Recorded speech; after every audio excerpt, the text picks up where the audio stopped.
Hi, this is Heather Kennedy, and I'm doing the interview for PDWise by video because my hands aren't cooperating and I don't have my desktop or my laptop. I only have my phone here at my mother's house in upstate New York. So unfortunately, I kind of have to do this interview by speaking to you. Hope that's okay and not inconvenient. So Heather Kennedy, I write for Kathleen Kiddo. I was diagnosed with PD in 2011, and I didn't believe it until 2012 when I started taking the medications in July, I think, or August. And the doctor that I had at the time, a different neurologist, was a very thorough diagnostician, but he put me on amantadine, which I didn't need. I wasn't dyskinetic at all. I'm still not usually anyway. I'm more of a freezer, a dyskinetic. Dyskinesia is not my problem. It's dystonia that I really struggle with. My problem is that I feel glued to the floor and stuck. I'm slow and I can't get moving sometimes. So I was really disturbed when I look back at all the medications he had me on, including Mirapex, which I was not warned about. That drug was tough. So my entry into the neurologic circles was very hard. I didn't understand the medications enough. I shouldn't have been taking them. And I wish that my doctor had been a little more thorough. At the time, I was 41, 42. I'm from Elmira, New York, known for its prisons, bars, churches, and schools. That means that my dating pool was largely bartenders, hockey players, cops, and prison guards. Enough said. I went to school in Ithaca and Rochester. Upstate girl. I was in the city for about 6 years, which makes me a tourist of New York. I used to work in advertising, Saatchi & Saatchi, and then I did some recruiting. I worked for CNET. I've done a lot of sales, improv stuff for talent programs. I was photographer's assistant for a while, and I worked for a couple of art galleries, and I've done a lot of research for content, which means the footnotes in any article, I was paid to research those carefully, find out the source behind the source behind the source.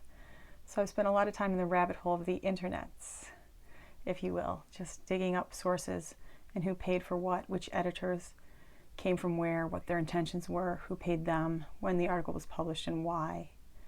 And my job was to just dig and research.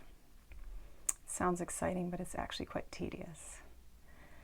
And interests, I'm interested in everything, art, literature, music, movies, everything.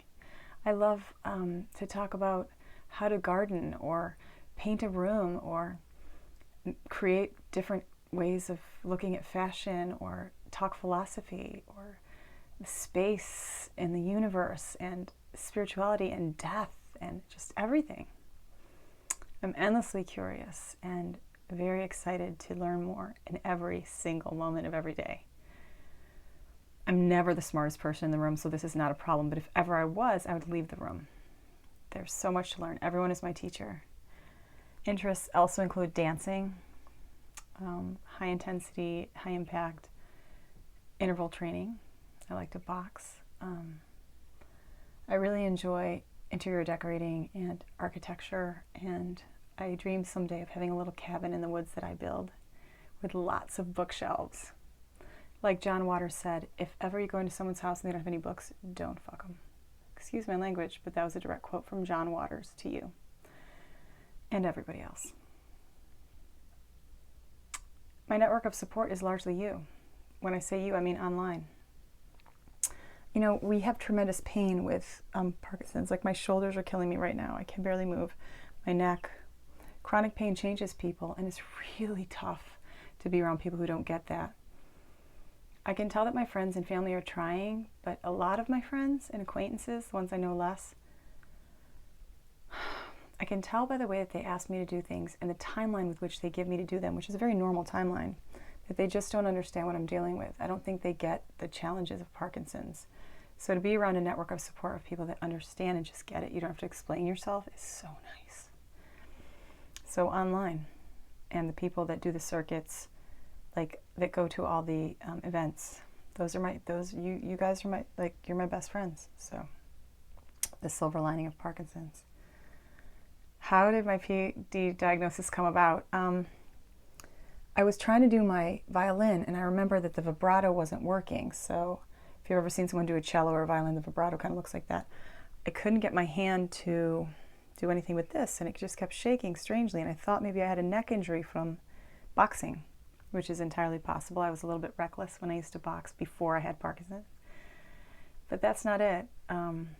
Obviously, I felt like there was a butter knife in my neck. I was slow to move. My left side was really slow. My trainer used to always say, Kennedy, you're leaving your left side open. No, I'm not. And it would be like, whoa, slow motion on this side, quick on this side. Slow motion on this side, quick. So I knew that something was wrong with my left side, and I finally saw a neurologist after my Ayurvedic doctor and my naturopath insisted upon it. And so my network of support is not great, and I don't know that I'll be staying in California either. I think I'll need to move. It's too expensive. My daughter will graduate in a few years. My son's already in college. And living alone with my dog is a little lonely in the big house. It's pretty there, though. My family is in New York. We'll see. My PD diagnosis, yeah, that was just tough. The first doctor that I saw, he wrote in my permanent medical record that he suggested like I had some kind of drug abuse. I never did drugs. I was so straight. I don't even know what he was talking about. He looked like he was addicted to Burger King. He works in Vancouver now. I think he lost his medical license in California for treating women like they were hysterical. I think enough of us got tired of it, and enough of us wrote the medical board, but he is working in Vancouver at some center there and has a great marketing team. And he seems to have forgotten the trail that he left. I'm not bitter. He did delay my diagnosis by 2 years. I was so afraid to see more doctors after that experience. It was pretty awful. Well, maybe by a year and a half. So when I finally saw a man that went through everything, and I mean everything, so every scan possible, he ruled out even Wilson's disease, everything. I was very relieved when I was diagnosed with Parkinson's because I knew all the other choices were pretty bad. So I actually kind of had like a party in my head. I was so pleased and relieved. Significant challenges that I face: the freezing. I'm terrified in public, and when I travel, I get stuck. It's scary. I'm afraid I wouldn't be able to defend myself if I was left alone in the evening or in a place that was unfamiliar. I have crippling anxiety sometimes and depression, but I just work through it. Those are some challenges. I get lonely. I don't have a partner. And communicating with partners about Parkinson's when they don't really have any experience with it has been tough. I cope with having PD by staying connected, and I do hunt the joy. I take my own advice. I'm always hunting what brings pleasure and joy, which I believe is our birthright. I'm always sort of on the lookout for some simple pleasure or great gratitude moment, like where I can just be happy to be. What surprised me most is the cool people that I met in our community. That, and I think also the freezing. I didn't expect to have so much dystonia. It's been so hard, it hurts. Hits my hands and my feet, turns things into a claw, my neck.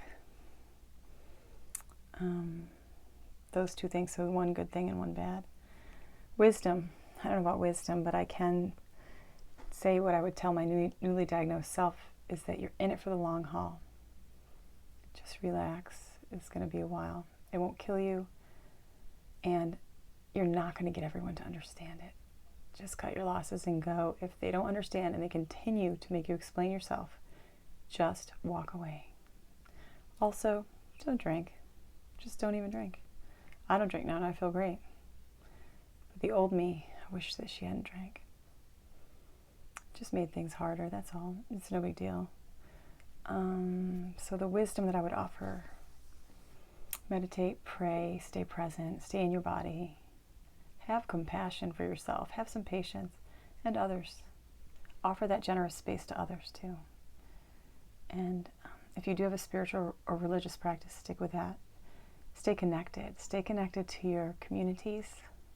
It's so important. Try to communicate as best you can. Remember, this affects everyone, not just you. It's really hard to be around. It's confusing. It's unpredictable. It's a bit ferocious sometimes, but we'll get through it. Everything's going to be okay. It's only life. Enjoy the ride.